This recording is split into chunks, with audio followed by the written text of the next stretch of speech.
Alright, so I am upgrading my, you want to say cooling system, my cooling system. The fan, obviously I'm installing a new thermostat. It's pretty much the Dorman, which is OEM equivalent. Opens up at 172 Fahrenheit, and right there is in Celsius, just in case.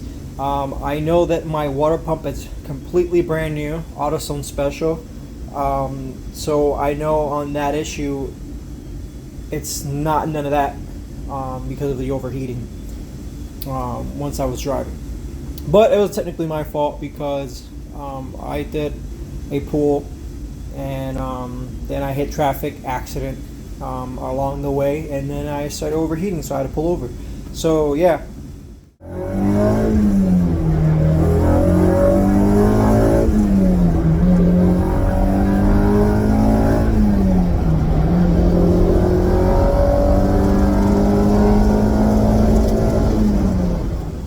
I am upgrading my fan, which I am running a Mishimoto. This is a 10-inch. I have no idea why I went with a 10-inch. Yeah, it's good if you're chip busted. One of the dumbest, I guess, mistakes that I made. But there's not enough CSM flow for this setup or the radiator for the most part. This is, I believe, a 4-inch. I will be putting the specs out down here for the radiator. Anybody that's interested in a Mishimoto kswap to get for yourself, it's amazing. You don't have to relocate any of the mounts on the side, because this is originally the one for the radiator, and then this is the one where the condenser goes. Essentially, they made this one with the brackets at the bottom for it to fall exactly where the condenser usually goes. So it's amazing. It's pretty cool. So you don't have to do anything, no cutting. You just pretty much plug and play for those that are interested in that. And they do have a full-size one too, which I should have gotten that one, but it's okay. All right, so back to the radiator and the fan. I have running a Mishimoto 10-inch. This apparently is advertised at 8 to 900 CSFM flows, which is a lie. I have not tested it, so I can't really rule it out per se by testing it. But I don't know. It just does not perform like I thought it was. I mean, I do not have a Shroud, so this is pretty inaccurate, for me to come to that conclusion. But overall, it's not. I'm comparing it to a previous eBay one that I have. So here is the eBay one. Essentially, it's a mirror image, identical, everything. It just looks like the back part has a little plate that says Mishimoto on it. I'll put a picture since it's in the car and you can't really see it because of all the stuff on it. But it's literally identical to this. This is a reverse polarity, so you can pull push. Same with the Mishimoto one. And I honestly could say that this one that cost me probably like 20 bucks, 30, not sure off the top of my head, it was a long time ago, but performs identically to this. So do not waste your money and buy this. This was about 80 bucks compared to this. It was literally identical, and they look the same too. So it was a complete waste of money. I just figured, like, it was gonna work, but it didn't. So I am going to be showing you what I am upgrading to, and I am keeping the radiator. If in the future, I feel like I'm still running a little bit hot because I'm not sure, but I feel like K series tend to run a little bit hot. I'm just guessing on the way it's set up. I might have to switch to a full-size radiator. All right, so don't mind the mess. So all right. So I decided to upgrade, and I went with a Spal. I did it. I went ahead and did it, and it's not that bad. This is a 12-inch, which, by the way, I'll be talking about that. It's a 12-inch. I'll put the part number, anything, all that in here, and anybody's interested, I got it at Amazon. I'll put the link. Out the door, everything shipped about 105, not bad. This is a 12-inch Spal fan. It's rated at a 1226 CFMs. I seen a guy review it. I don't remember the video. If I find it, I'll probably put it here somewhere. The guy literally did a comparison to another brand, which I can't really think off the top of my head. But the other brand is amazing. I feel like if it's not better than Spal, it's equivalent. And in the video, none of them outperform each other. They were both pretty much equal. So I wanted to go with that fan, but for the price of that fan, I could probably get a higher upgrade from this one. So I just decided to just keep it normal. And then based on the test that the guy did, he did a open and then a pull with the Shroud. It outperformed what it's actually advertised as. So it was amazing, the test when he did, and I saw it. So it just says no brainer. Let me go ahead and upgrade. Obviously, I should have done this from the beginning instead of that stupid little 10-inch fan to move a lot more CFMs. It's recommended if you're running a 4 cylinders, the minimum 1250, I believe, CFMs. So this is around that ballpark, and it actually outperforms a lot more than is advertised. So I can't go wrong with this. So here's the Spal fan, and then on to the Shroud and the other 12-inch fan that I have here. So I picked this up from eBay. I wanted to go with a Mishimoto one since, another disclaimer, this radiator does not come to put a Shroud. I don't know why. I know I seen they sell other for B series and D series and other brands. I mean, not brands, but for other makes. And they do have mounting bolts for the Shroud. I have no idea why Mishimoto did not put a Shroud fan on these ones. I'm not sure what happened there, but I picked up this one from eBay.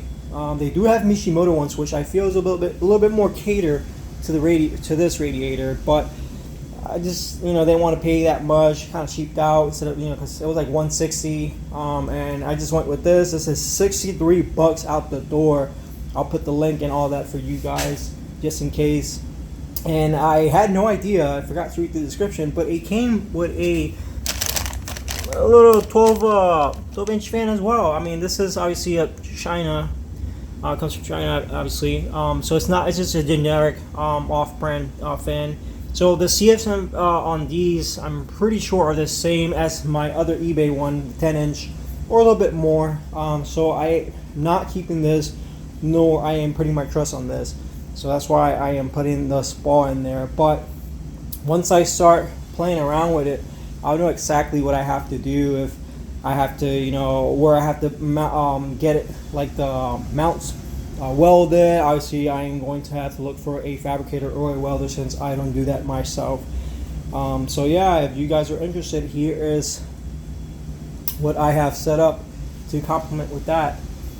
Keep in mind, the Shroud helps a lot during idle. Obviously, it seals up and it helps when you're idling, keeping all that and just pretty much displacing the heat off the radiator. But during cruising, it does hinder a little bit. That's why you see these other brands, they make little compartment, little back doors here, or they have like holes or anything just to let that flow.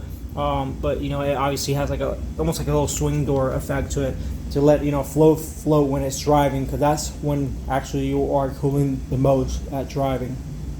All right, so as you can see, now I have my area exposed. And then I'm going to take this so I can illustrate. So this is it was advertised on eBay for a 12, but it's kind of ironic it had an 11 fan on it, so I had to customize it to fit. As you can see, the Sharpie edge, and then I broke these tabs off and then had them re-welded, so that was my mistake. So see, this is how it comes. So essentially, when you buy it, I had to make the diameter a lot, widen it a little bit more. So you can see I cut it because it was restricting this 12-inch, and then these are the existing holes that it had, and I went ahead and drill new holes in it so that way I could fit, and you can tell it's barely in there. I made it, so I measured out to make sure, but as you can see, it's in there. I got it to fit, so it fits perfectly. But as you can see, this is my issue. Look at that. It is too big. I'm at $13,000 a month. What more do you want from me? Oh my God. Oh. I hit this roadblock. I was not accounting for this because I was going to keep this radiator, just run a bigger CSF fan. And they do have 10-inch fans that, you know, put in work, you know, high CSF fans, you know, same as it. The only problem is I do not want to invest on the Shroud or get that all done, mocking it up with the 10. And I mean, I could have done that, but like I said, I have bigger ambitions and plans for the vehicle. So this, unfortunately, is gonna have to go. So it's up to you. Like I was outlining in the video, I was gonna keep it, and I ran into roadblocks. But it's up to you if you want to keep it. It's not a bad radiator, to be honest. I've had this for roughly 2 years, a year. It's done its job. This is overspray from when I got the car painted, so you can tell. I do have a video on the transformation of the vehicle if you guys want to check that out. But yeah, that's overspray pretty much from when I got it painted. So pretty much that it's going to conclude the video. You know, you know, the title, you know, it's going to pretty much be is it worth it? You know, it's up to you. I'll say it is, but for the price, I will not say. I'll say no. So obviously you have to take in consideration, you know, quality, pricing, and you know what is your plan and your goal with the vehicle, long-term setup for it. So quality wise, I give it a 5 out of 5. Design wise, probably a 3 or 2, just because did they not factor in for a Shroud. It's and it's really small compared to other half size that I've seen half sizes where you can mount easily a 12-inch or even an 11-inch fan and upgrade. This just limits you so much. So on design, I retract my previous statement. I will probably have to give it a 1 on that aspect. I mean, you could run a 11 as I showed you, really tight, and you're gonna have to actually see what Shroud options or custom Shrouds you're gonna have to make or have. But they do have 10 inches fans that pull high CSF fans, so you know at least you're not your door's not closed in that aspect. Price wise, I'll have to give it a 1, just because this was like I got this for like $348 or $370 something back then, and it's definitely not worth that. You can you know, hint, as you can see, I am going to make following up my video, so stay tuned. This is going to be the sequel to this video. So for that price, you could pay a little bit more and get something, you know, a little bit more peppy. But like I said, it's, you know, what your application is. So if you want more space under the hood, as you can see, I do have a full size now. As you can see, it is pretty cramped up. So this will obviously will help you with space, and you know if you're running boost and an intercooler. So yeah, that's pretty much going to conclude the video. I appreciate you guys. Thanks for watching, for the support. If you guys have any question whatsoever, make sure to leave a comment or, you know, DM me directly on my Instagram. And yeah, stay tuned for the next video. As you guys saw, a little preview. I'll be showing you guys my new upgrade and what I got. So thanks for watching. Have a good one.